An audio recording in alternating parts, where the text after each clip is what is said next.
Olá, meu nome é Rafael Bastos, sou advogado e professor militante na área do direito do trabalho e processo do trabalho. Sejam todos bem-vindos ao canal da Anish Treinamentos e nesse rápido vídeo a gente vai ver aí as diferenças de home office e teletrabalho. Então tem distinções, muita gente não sabe, a gente vai tratar disso agora. Já se inscreve no canal se você ainda não é inscrito. Dê seu like, porque é de suma importância pra gente. O YouTube entende que esse conteúdo é relevante e entrega aí de forma orgânica para outras pessoas.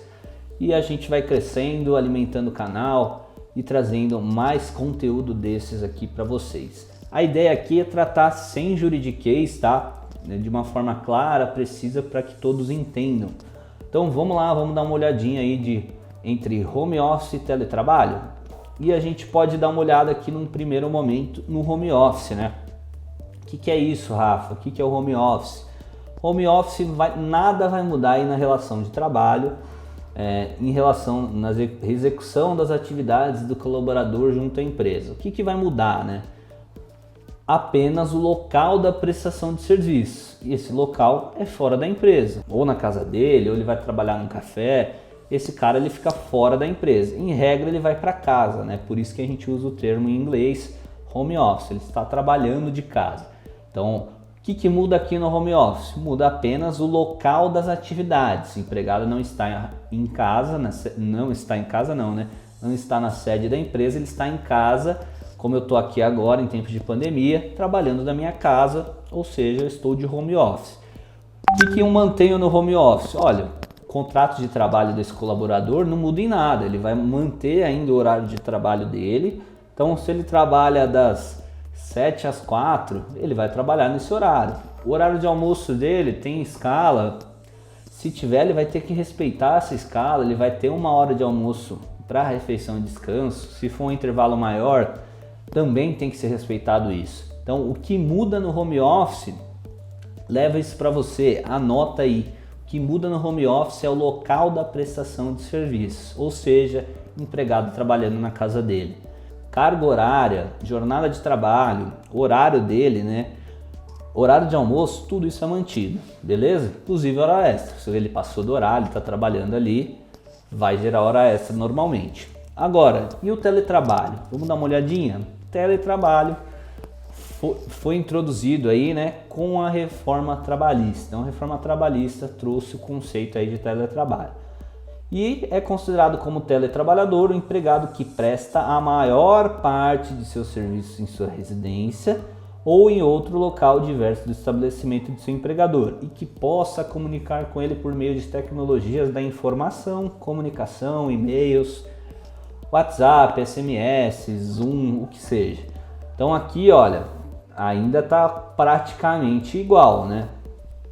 Mas aqui, olha, teletrabalhador, ele passa a maior parte dele trabalhando da sua residência e ele se comunica aí com meios de telecomunicação com seu empregador. Tá, mas o que mais a gente tem aí do teletrabalho, Rafa? 4 principais características. Olha, esse empregado ele presta as atividades dele fora das dependências do empregador. Então, ou seja, ou em casa, numa cafeteria, qualquer lugar que ele quiser. Ele usa tecnologias da informação para se comunicar, não configura trabalho externo, tá? E aqui é a grande diferença, gente, o que eu vejo de entrevista na TV, pessoal do meio jurídico falando, advogado falando que o home office é igual ao teletrabalho, mas não é. O teletrabalho tem essa grande diferença, olha. Esse colaborador ele está excluído da jornada, então exclusão do regime de duração do trabalho. Então o empregado ele vai fazer o seu próprio horário. Então não me importa se o Joãozinho, a Mariazinha trabalhava antes das 7 às 4, como eu dei exemplo lá atrás no home office, e agora ele quer trabalhar da meia-noite às 2. Ele não importa a jornada dele, ele tem que entregar o serviço, é isso. Então ele está excluído da jornada. Se eu regular, o que acontece, né? A gente vai ver nesse vídeo. Então, outros aspectos aí. Então, dando sequência, né? Exclusão do teletrabalhador do regime de duração do trabalho. Então, a limitação aí do trabalho de 8 horas diárias, 44 semanais, não é aplicada ao empregado que trabalhe no regime de teletrabalho, pois ele pode fazer seu próprio horário. Além disso, não tem direito a horas extras, intervalos e adicional noturno. Obviamente, né? Se ele está excluído da jornada, tá cortando aqui a tela, né? Deixa eu tirar. Então, se esse colaborador está excluído da jornada, nada mais justo que ele não ter direito a horas extras, a intervalo, adicional noturno, que seja. Então, eu como empregador, eu também não posso fiscalizar, ficar exigindo dele cumprir um horário. Olha, você tem que estar em horário comercial. Não, é teletrabalho. Agora ele vai me entregar as demandas ali que eu solicitar. Não posso ficar exigindo horário, obrigar ele a sair para almoçar. Ele está excluído da jornada. O que importa é ele me entregar as atividades que eu pedi para ele. E aí, a gente tem na figura do direito do trabalho a questão do princípio da primazia da realidade. O que é isso, Rafa? O que importa no direito do trabalho é a realidade dos fatos, né? É a realidade ali cotidiana daquele colaborador junto à empresa dele. E aí, o que acontece, né? Nesse caso, como eu mencionei, e aí, se eu controlar a jornada desse colaborador que está em teletrabalho? Então, se ficar comprovado que o empregador controlava e fiscalizava a duração de trabalho desse colaborador, desse empregado, pelo uso de meios informatizados, não há justificativa para excluir desse trabalhador a duração de trabalho. Então aí esse cara ele está no home office, né? Então ele vai ter direito a intervalo, ele tem que respeitar a carga horária dele e gerar hora extra se ele fizer. Se ele trabalhar de noite, vai gerar adicional noturno. Então ele está dentro da jornada. Então a gente tem que levar, esse é o grande detalhe, teletrabalho, eu estou excluído da jornada. Então, aspecto prático aqui. Para você que tem empresa, é contador ou está no setor de RH, você tem que adequar os contratos de teletrabalho em vigor com as disposições trazidas aí pela reforma trabalhista, tá?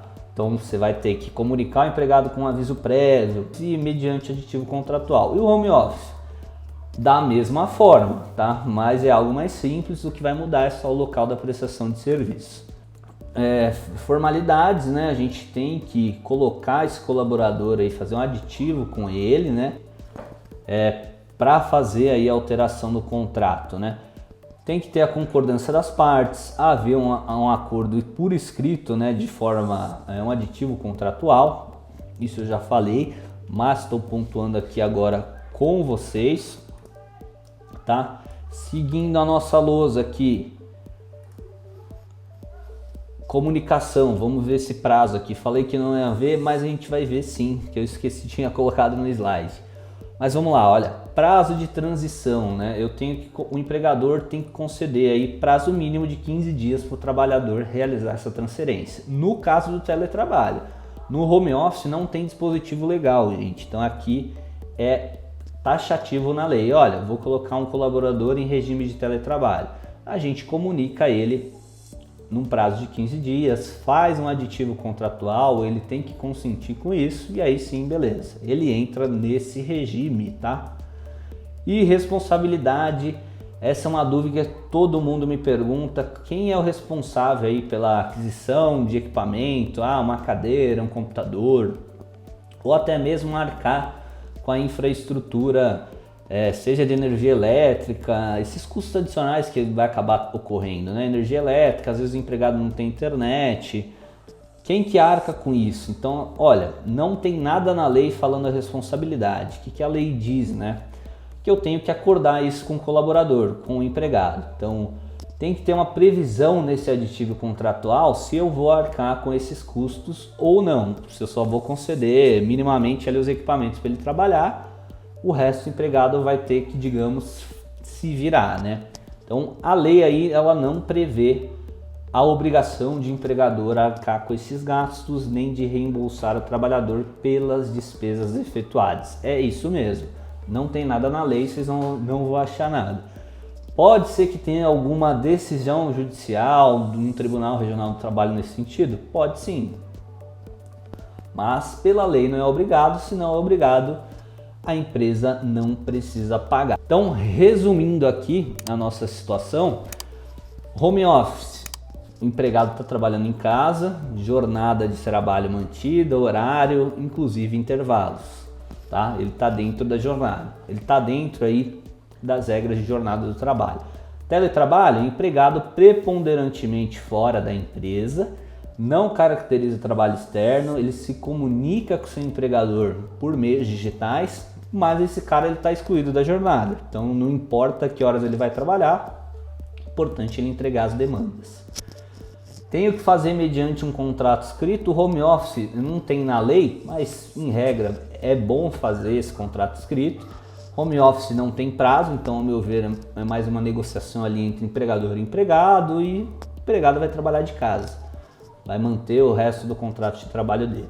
Agora, no teletrabalho, pela CLT, eu tenho que comunicar por 15 dias, o empregado tem que concordar, e aí sim a gente faz um aditivo contratual, e aí ele entra no regime de teletrabalho e fica excluído da jornada, não tem direito a intervalos, não tem direito a horas extras, não tem direito a adicional noturno.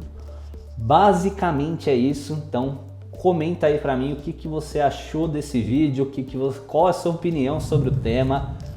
Beleza, gente?